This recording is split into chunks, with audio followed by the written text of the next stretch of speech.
This is how it's done. Senator Bernie Sanders speaking on Saturday before a packed crowd in Warren, Michigan, as part of his Fight the Oligarch tour. On Friday, he spoke in Kenosha, Wisconsin, before a packed crowd of more than 4,000 people there, with about 1,000 in the overflow room. As part of this Fight the Oligarch tour, Senator Bernie Sanders is going to Republican districts in Wisconsin and Michigan. And then I think he's going to be going throughout the country, just speaking to workers about how these oligarchs are screwing them. Take a look at this crowd size in Warren, Michigan, a packed crowd once again. And let me show you some of the highlights here. Senator Bernie Sanders was not holding back. Let's play it. But I have to tell you that for the first time in our 250-year history, we have a president who is turning his back on democracy and allying us with authoritarianism. No, Mr. President, Ukraine did not start this war.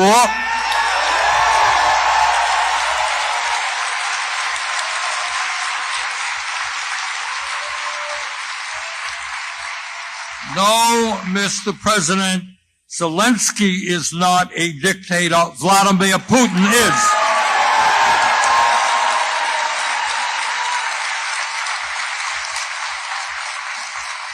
We must not abandon the people of Ukraine who were invaded by Putin. Now, in Warren, Michigan, Senator Bernie Sanders was also speaking with Shawn Fain, who heads the United Auto Workers Union, and unions are getting absolutely screwed by Trump and these oligarchs. Here's what Shawn Fain had to say. Let's play it. Talking about these billionaires that pull the strings and are drooling all over, cutting all these programs that benefit people. You know, when they do these things, they don't see a grandparent. They don't see a single parent just trying to get by.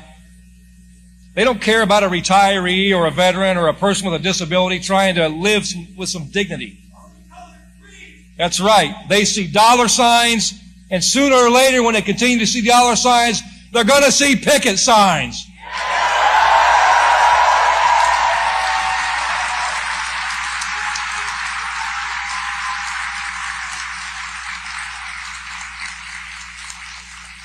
Because the only thing that's won decent health care for the working class in this country has been the labor movement and people willing to fight for it.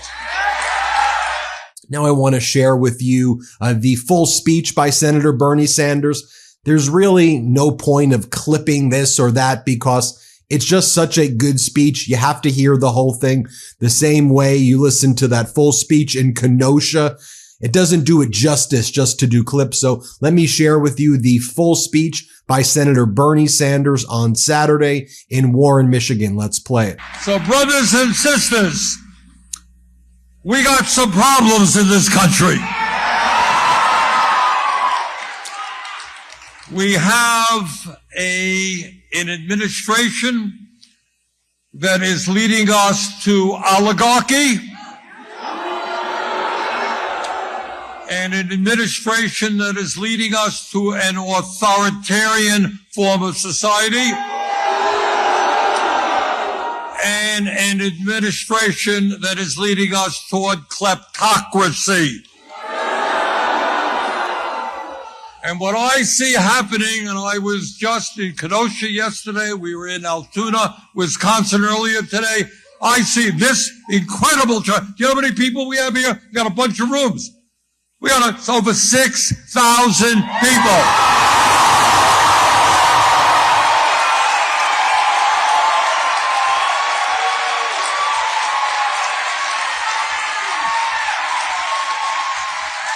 So what I see happening all over America is people, not just Democrats or independents, but Republicans as well, saying we fought for too long and too many people died for democracy. We're not going to oligarchy.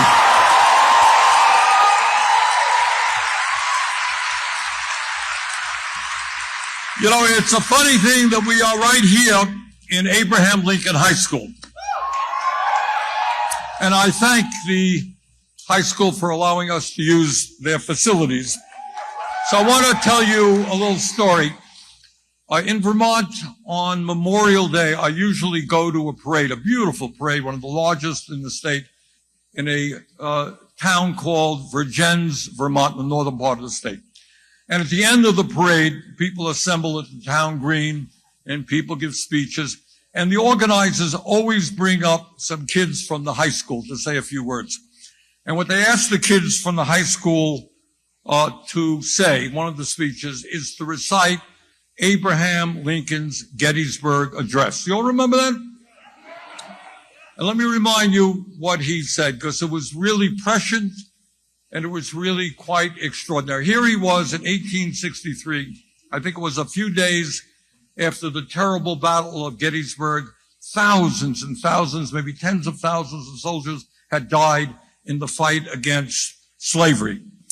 And he looks out on that field, and this is what he says, and you'll all remember this. He said that we here highly resolve that these dead shall not have died in vain, that this nation, under God, shall have a new birth of freedom, and that government of the people, by the people, for the people, shall not perish from the earth.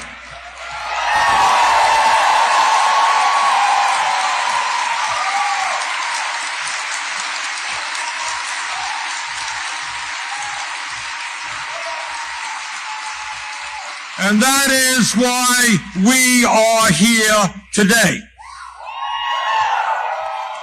We're here today to, in fact, make sure that after so many people in our country have fought and died for democracy, that we are going to stay a government of the people, by the people, and for the people. And I want to tell you what we are up against, because you got to know what this struggle is about, and I think you all do. And I want you to think back just 6 or so weeks ago when Donald Trump was inaugurated.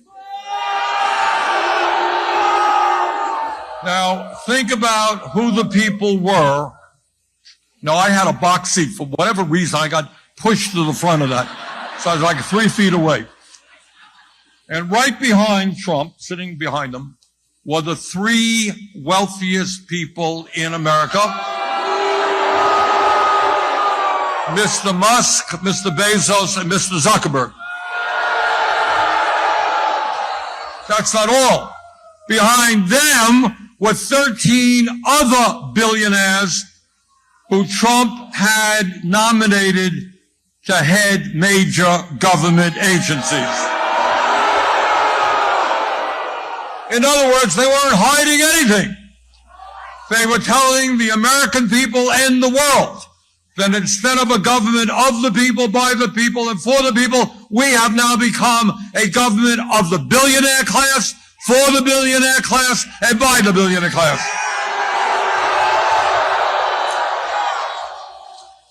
That is what, brothers and sisters, we are taking on. And I want to say something that I really fully do not understand. Maybe we have some psychiatrists in the audience, and I mean that seriously, who can help us here? Because, look, everybody wants to make money. Everybody wants to live comfortably. Nothing new about that. In this country today, in Vermont, breaks my heart, and I'm sure in Michigan, we have major addiction problems, right? We all know people who are addicted to drugs and what's happening to their lives. We know people who are alcoholic. We know people who smoke too much, people who are, overweight, eat too much, people who have addictions. But I will tell you what the most serious addiction is in this country. Boy, it's a smart group of people. That's right. It is the addiction of greed by the billionaire class. Now, you might think that if somebody had a few $100 million, had their own jet plane, had their own island, or whatever these guys do, it might be enough. but it is never enough. They are addicted to more and more and more, and they don't care how many people they step over in order to satisfy their greed. And right now, what they are in the process of trying to do, and it's why I'm here in Warren, to stop them, what they want to do is at a time when we have more income and wealth inequality than we have ever had, when the billionaire class, the people on top, have never, ever, ever had it so good. What they want to do is give over $1 trillion in tax breaks to the 1%, and they do that by cutting $880 billion from Medicaid, over $200 billion from nutrition and other programs that the working class of this country needs.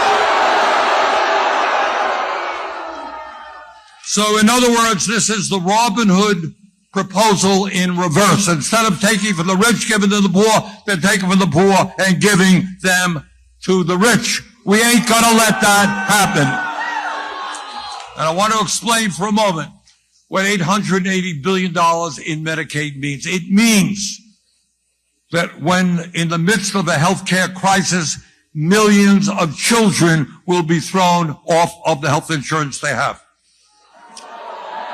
If you have a mom or a dad in a nursing home or somebody who may need nursing home, understand that 2 out of 3 people in nursing homes get there through Medicaid payments. Cut Medicaid, it's going to be harder to get people into nursing homes. Quality of care will deteriorate. We have 32 million people in community getting their health care at community health centers. Something that I've worked very hard on, primary health care. 40% of the revenue for community health centers comes from Medicaid. Slash Medicaid, it'll be harder for millions of people to get the primary care, the dental care, the vision care that they need. We are not going to allow them to slash Medicaid in order to give tax breaks to the rich.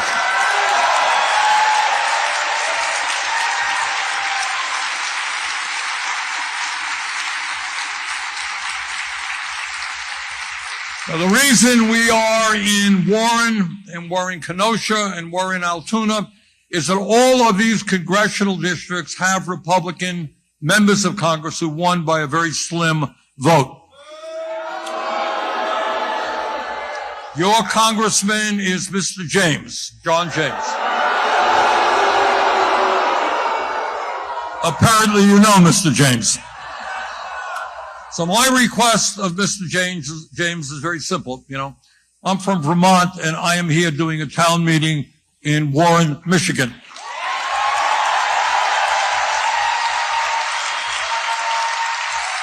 Mr. James, I think your constituents here in Warren would love to do a town meeting with you.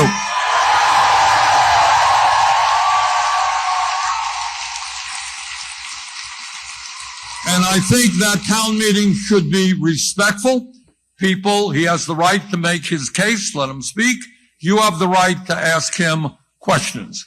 And I think the question that is most on people's minds is why would any member of Congress vote for massive tax breaks for billionaires and then cut Medicaid, education, and nutrition?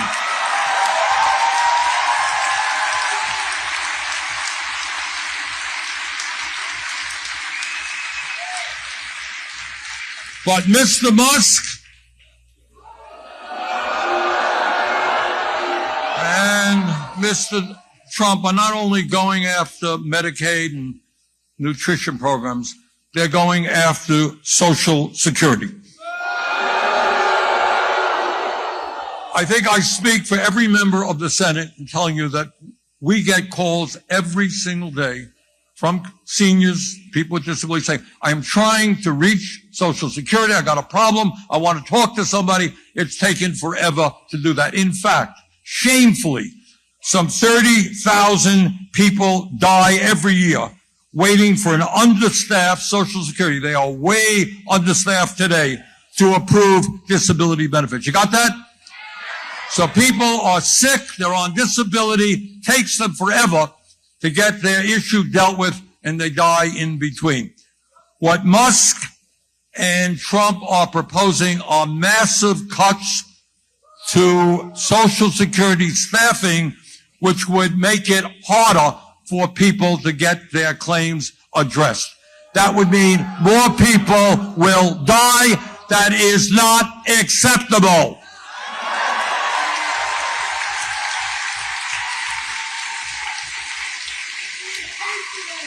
And I'll tell you what else they are trying to do. One of the honors of my Senate life was I chaired for a while the U.S. Senate Committee on Veterans Affairs. And I'm very proud of that, and I had the opportunity to meet people, great veterans, not only from Vermont, but all over the country. And I think no matter what your political view may be, I think there is nobody or very few people in America who would disagree that when a man or a woman puts their lives on the line to defend us, we honor our commitments to those veterans.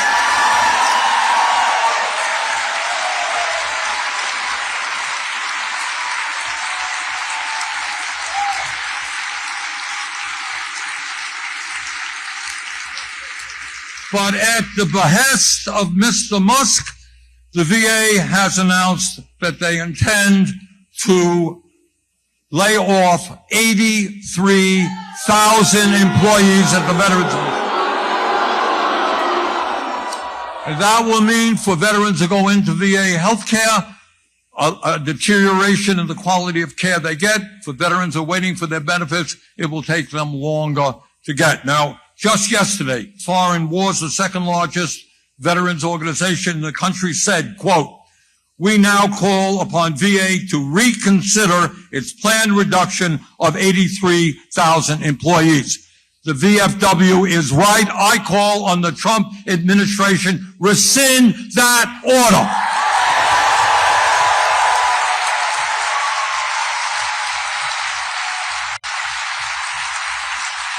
We are not going to balance the budget on the backs of our veterans or our seniors.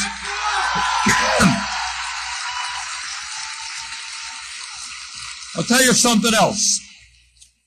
In their proposal, the Republican proposal, not only do they have $880 billion in cuts to Medicaid, they have $230 billion in cuts to nutrition programs. Now you tell me, in what universe, in what world, in what religion is it acceptable to give tax breaks to the very richest people and cut food programs for hungry kids? That is disgusting and grossly immoral.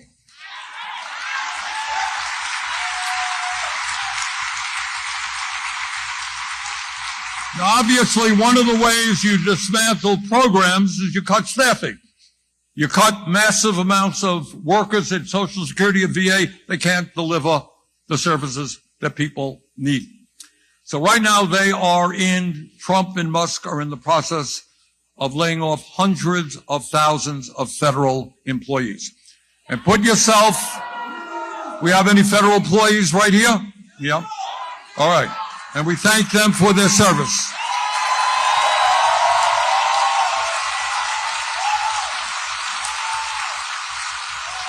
And I can tell you that, and it's not hard to imagine, you're a federal employee, everyone's on pins and needles.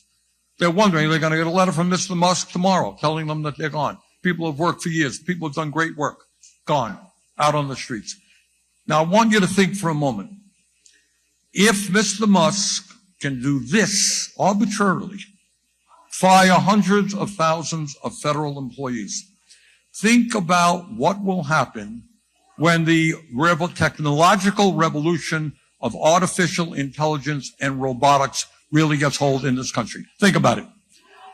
Everybody knows that this revolution is coming.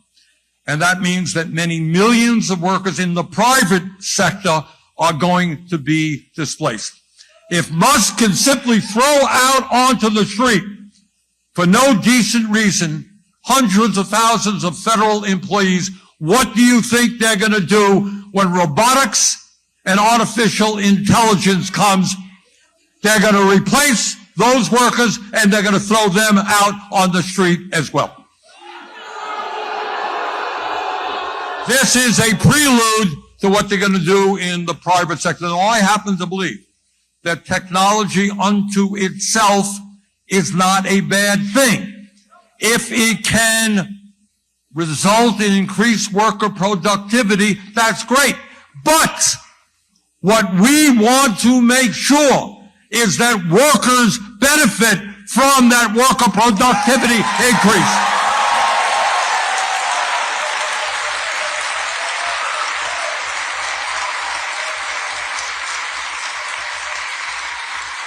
We don't want CEOs all over this country who say, hey, we got a machine to replace you. We don't need you anymore. You're out on the street. Now, what we are up against is not only the incredible greed of the billionaire class, we're up against something that we really have never experienced in this country. And I'm not going to stand up here and tell you with a straight face that politicians never lie. Never stretch the truth a little bit. Occasionally that happens. But what we're up against right now, and this is enormously important, is we're up against a phenomenon that we have never seen, and that is the big lie. The big lie is not just stretching the truth. The big lie is not just fibbing. The big lie is creating a parallel universe, a set of ideas that either have no basis in reality or in the great scheme of things are nowhere near the most important concerns that the American people have. What some of these people on the right are doing is saying outrageously false statements. They say it over and over again, and then they have the right-wing social media blast it out to hundreds of millions of people until people actually believe it. And then, rather than having the kinds of discussions and debate that we should have in a democratic society, what are the issues? You have your view, I have my view, let's debate, let's come up to some consensus, or we'll vote on it, whatever it may be. We spend half our lives trying to refute outrageous lies. Let me just give you a few examples, which you're familiar with. Trump claimed that the 2020 election was stolen from him and that he won by a landslide. A lie. All of you remember the terrible January 6th insurrection where they tried to prevent. Well, Trump claimed that that was a day of love, and by the way, pardoned all of those insurrectionists. Trump has claimed that millions and millions of undocumented people vote in American elections. A lie. Trump has claimed that climate change is a hoax originating in China. A lie. And very recently, Trump has claimed that Ukraine started the horrific war with Russia. And I'll give you an idea how bad this is. A couple of months ago, and I was involved in this, there was what we call in Washington a continuing resolution, a CR, keep the government going. And people, Democrats and Republicans, worked together for months. And I was chairman of the Health Education Committee, a lot of provisions in there which would have cut the cost of prescription drugs, would have expanded healthcare, et cetera, et cetera. We were involved in that debate. Anyhow, months and months of discussion, debate, arguments, finally an agreement was reached. Literally the day before that was going to be voted on and passed in the House, Mr. Musk sent out on Twitter emails that said there was a 43% increase in salaries for members of Congress. Tell your member of Congress not to vote for it. They're going to get a 43% increase. A total lie. It was a 3.4 inflation. That's all it was. % increase. Total lie. And as a result of what Musk did and the emails that he sent out, the Republicans refused to go forward and that bill died. And it doesn't stop. If some of you have heard Trump's State of the Union speech, he claimed he picked up on something that Musk had started, and that is, you all heard, millions, zillions of people who are 200, 150 years of age, 500 years of age, they're all receiving Social Security benefits. All right, I got two questions. Why would he do that? What is the no? What is, if you say to people, the average American, you know, that Social Security system is really corrupt. You got all these people there, 200 years of age, they're getting it, it's all corrupt. What is the goal? All right, I can raise one person, raise a hand, I can't hear anybody. Yeah. It's right, yes. Yes. What else you got? Yep. That's right. All right. All of this stuff is to tell you, give up on your government. Government can't do anything. It's all fraud. Social Security is broken. It's fraudulent. Medicare, Medicaid, it's all. And if you do that, what is the end result? The privatization of everything. You're going to give all this stuff over to large corporations. So the truth is that well over 99% of Social Security checks are going out to the people who earned those checks.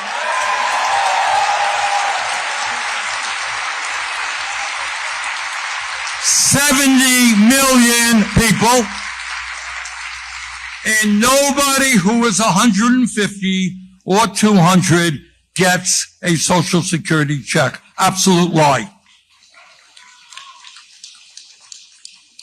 Now, the purpose of all this lying is not just to push his right-wing ideology.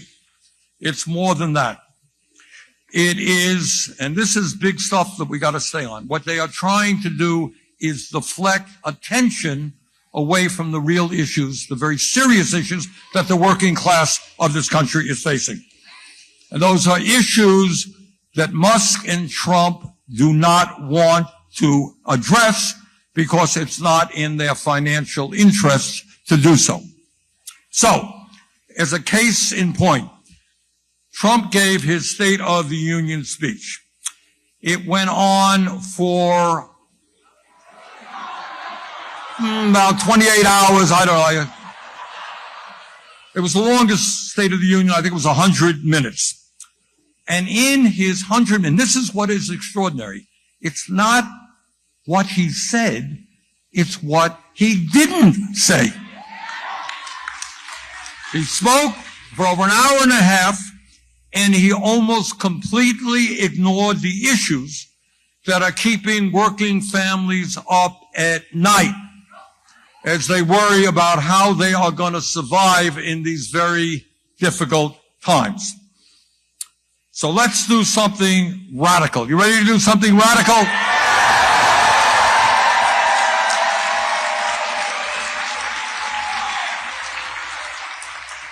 Let's do what President Trump did not do. Let us take a real look at what is going on in America today, okay? All right. We are the richest country. We are the richest country in the history of the world. But you know what?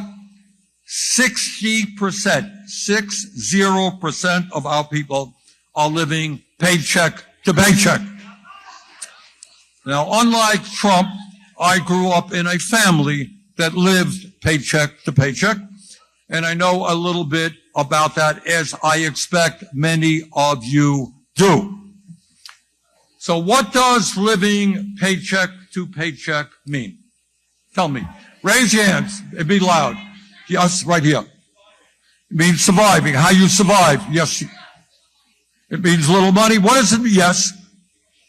Stress. Hold it one at a time, yeah. Survival.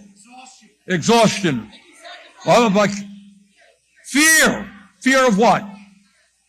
A fear of everything. What? Medical care. Yes, ma'am. No money for emergencies. Yes. Making difficult choices. Ma'am. Okay. All right. Right there. Yeah. No future. All right. Here is the reality. And I think you've all said it in a few minutes. Millions of Americans today are wondering how they're going to be able to pay their rent and what happens if the landlord raises their rent. What do? Rents are going up all over the country. What do you do if the landlord raises your rent? You got to move? Where are you going to move to? You got to take your kid out of school. Where's it going to go? She's going to go. People are worried that your child or your parent becomes sick. You can't afford to take that person to a doctor, or you cannot afford the prescription drugs that your mom or your kid may need. What's going on today in America is people are worried. Just something as simple, as basic. Your car breaks down. You got an old car, right? Your car breaks down. And the guy at the repair shop says it's going to cost you $1,000 to get it fixed. Now what happens if you don't have the $1,000? You can't get your car fixed. If you can't get your car fixed, you can't get to work. If you can't get to work, you're going to lose your job. If you lose your job, how are you going to survive? That's because millions of people don't have $1,000 in the bank. In America today, and this is a remarkable fact, it is not just that our life expectancy, you all know what life expectancy, how long we live. It's about 4 years shorter than people in other wealthy countries. And we should wonder why that is so. But here's something that is never talked about. Now, I want to throw that out to you. I want you to digest it. If you are working class in this country, your life expectancy on average will be 7 years shorter than if you are wealthy. Do you all understand what that is about? That means that being working class in this country in many respects is like a death sentence. You're rich, you're going to live long life, you're working class 7 years shorter. Why is that? A stress. All right. What stress is about, stress is not some concept, oh, we're stressed out. Stress is a physiological reaction. And there is, doctors frame it as it's the disease of poor people who have to struggle every single day. Stress wrecks your body, and it has a terrible impact on your mind. If you have to worry every single day, how are you going to survive? How do I feed the kids? How do I pay the rent? What happens if I get a call that I have to be at work at midnight for the midnight shift? You add all that together, people are living on pins and needles day after day, year after year. Stress kills. And in the richest country in the history of the world, millions of people should not have shorter lives than they otherwise should because of the economy that we have.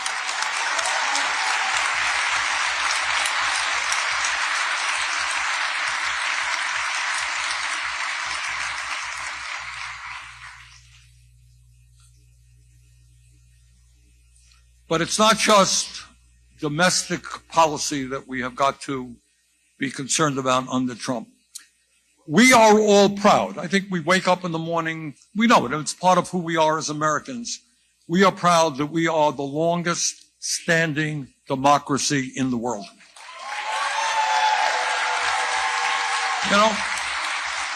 And we are proud, and I mean this sincerely, that all over the world, people read our Declaration of Independence, they read the Constitution, and they say, you know what, that's what we want our country to be like. A country that is free, a country that is democratic. But I have to tell you that for the first time in our 250-year history, we have a president who is turning his back on democracy and allying us with authoritarianism. No, Mr. President, Ukraine did not start this war.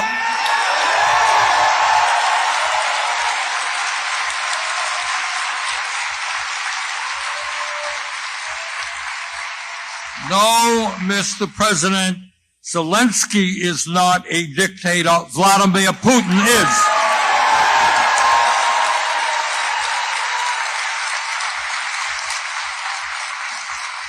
We must not abandon the people of Ukraine who were invaded by Putin. This country must stand for democracy, not dictatorship. And there is another issue that I have worked long and hard on, and that is, as all of you know, there was a terrible attack by Hamas against Israel. 1,200 innocent people were killed. Israel had a right to respond. But Israel did not have the right to wage an all-out war against the Palestinian people.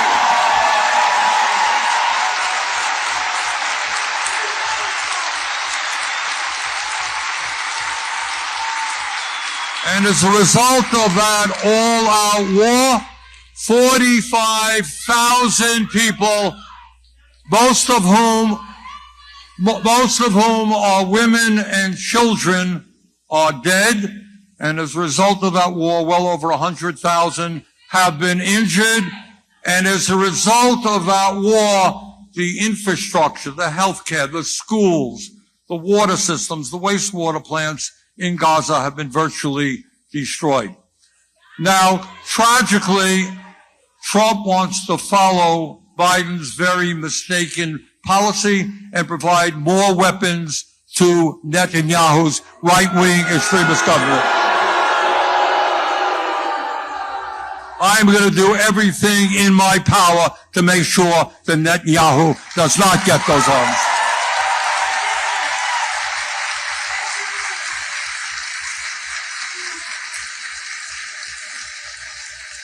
And while we have got to be very vigilant every day as to what Trump and Musk and these guys are doing and fight back, that is not good enough. It's not good enough just to be on the defense. We have got to play offense as well.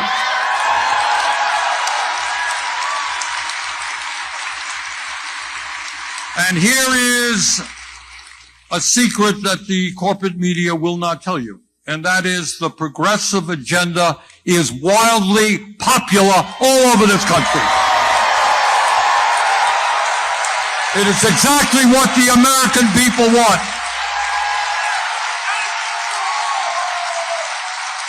And at the top of the list, whether you're a Democrat, Republican, Independent, you know that we have a corrupt campaign finance system.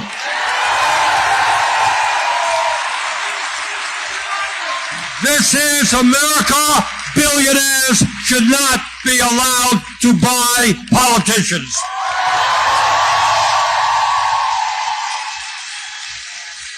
It is beyond insane that Musk was able to contribute $270 million to Trump's campaign, and then his reward, he becomes the most powerful person in the government. But it is not just Musk. It is not just Musk and Republicans. It is Democratic billionaires as well.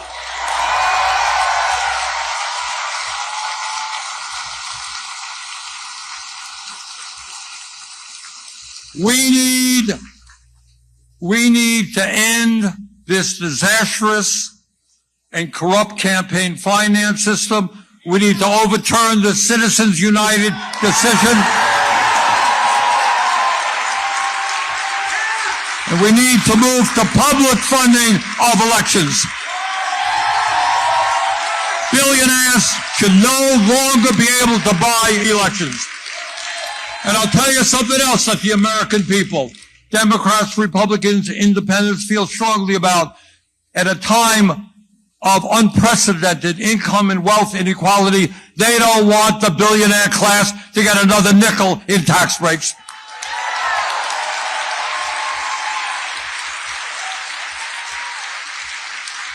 When many millions of our people are trying to survive on starvation wages, the American people understand we've got to raise that federal minimum wage. Today, an abysmal $7.25 an hour to a living wage at least $17 an hour.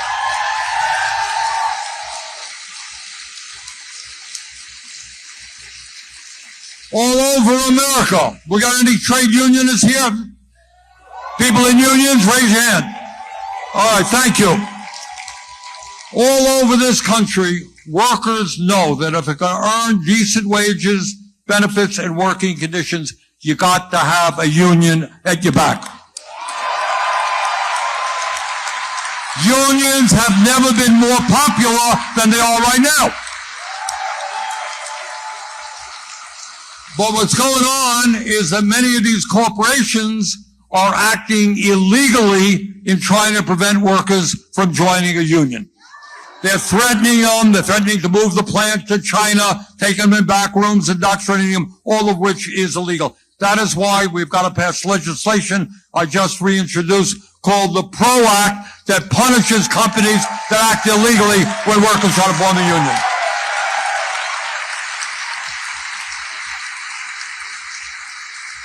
If you can believe it, hard to believe, but it is true. 22% of seniors in America are trying to survive on $15,000 a year or less. Half of seniors trying to get by on $30,000 or less. No, Mr. Trump, we ain't going to cut Social Security. We're going to expand Social Security benefits.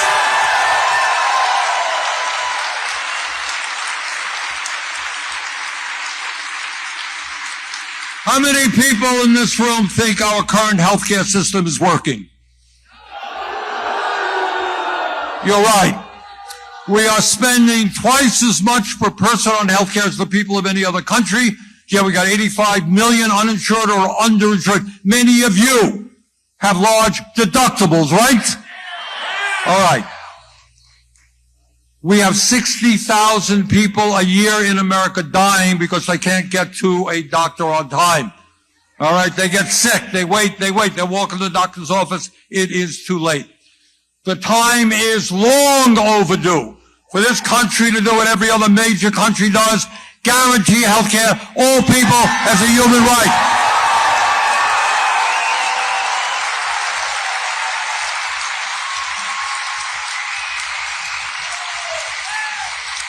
I need your help. We're going to reintroduce Medicare for all. Let's get it passed.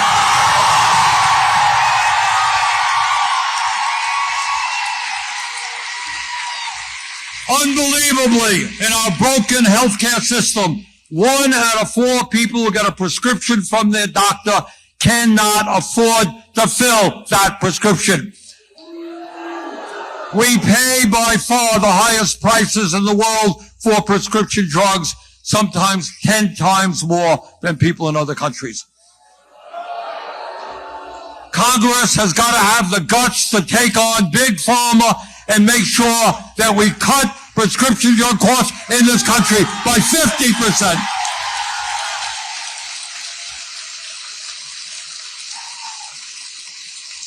And here's another concept which is not radical. It already exists around the world. It is common sense. We live in a competitive global economy. We need the best educated workforce in the world.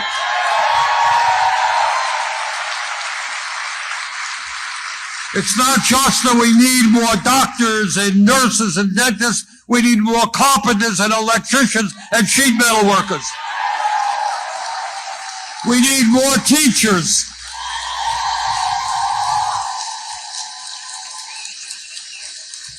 It is totally insane then when we have a desperate need for skilled workers, educated workers, that young people are going $30, $50, $100,000 or more in debt to get an education.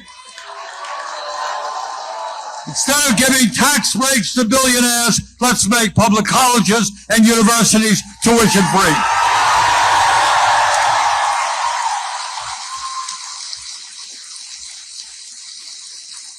And despite what Mr. Trump may think, climate change, sadly, is not a hoax. It is an existential threat.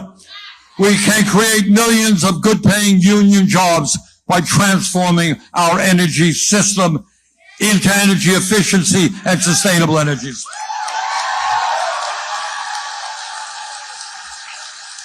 And by the way, when we talk about freedom, and I hear that word a lot in Washington, D.C., you know what freedom means? It means that every woman in this country should have the right to control her own body.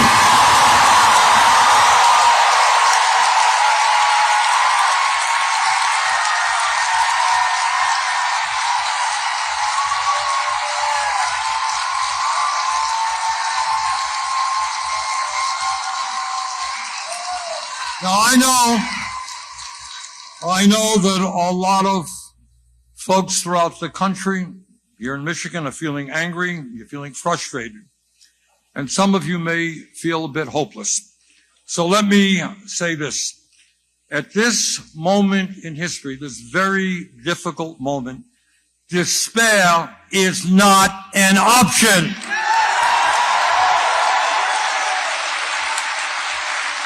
Giving up is not acceptable. That is what the oligarchs want you to do.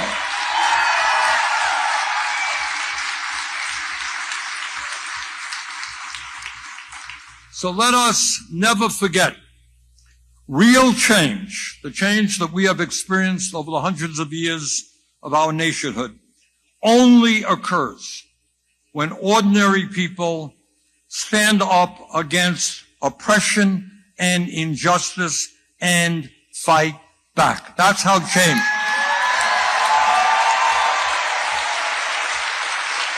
Change does not take place from the top on down.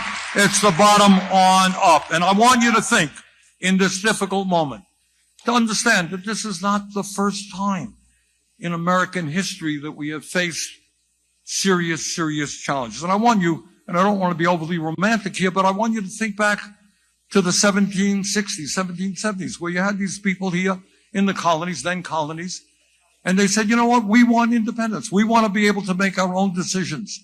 And they stood up to the entire British Empire, the King of England, the most powerful guy on earth. And you know what? They beat him.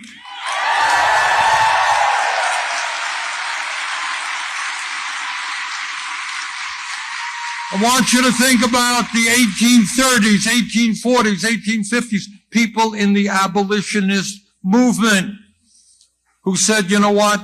Slavery must be abolished once and for all from this country.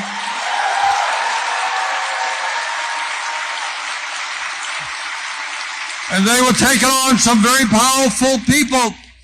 And we were engaged in a horrible, bloody civil war. But we prevailed. Slavery was abolished.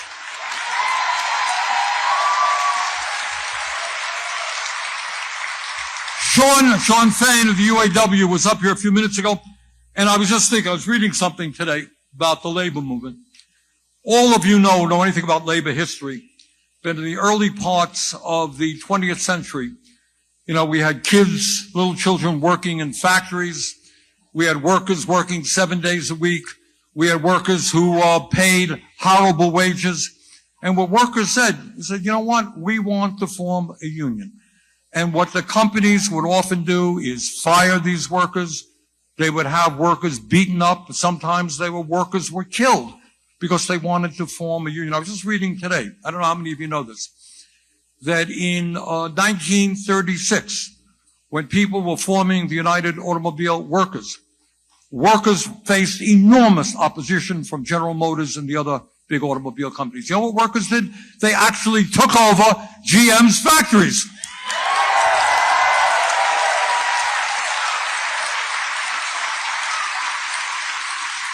They waged a sit-in, and as a result of that, the UAW was formed. As a result of that, other great unions were formed, and the unions helped create the American middle class. They struggled and they won.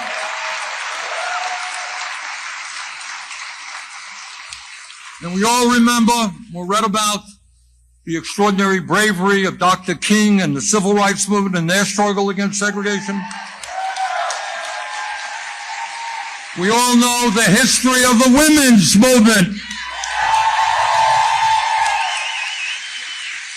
Women fought and died for the right to vote, for the right to control their own bodies. It was not an easy struggle. And we got the environmental movement and the gay rights movement. In other words, nobody, Frederick Douglass said that, nobody ever gives you freedom. You got to fight for it.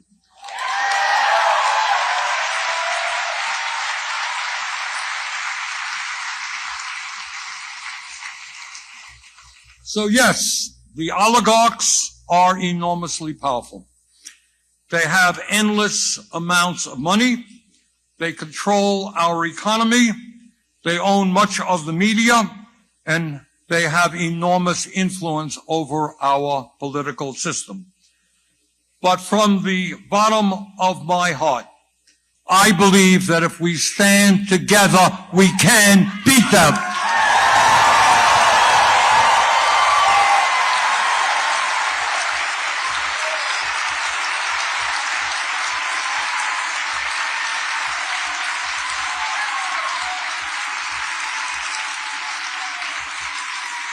You know, Nelson Mandela made a very profound statement. He said, everything is impossible until it is done.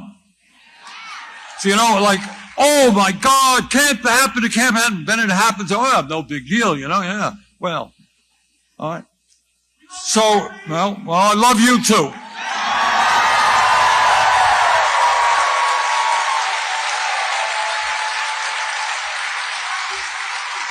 So what I want you all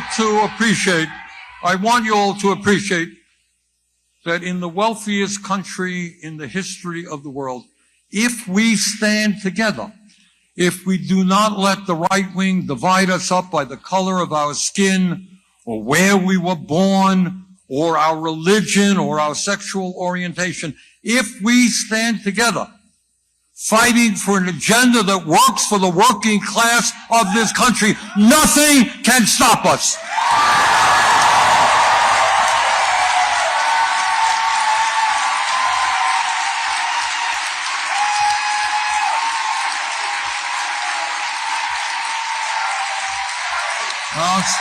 No. It's not Bernie, it is you. I'll do my job, but you've got to do your job. I've just been informed by a staff member that right here in Warren, Michigan today, we have over 9,000 people have attended this event.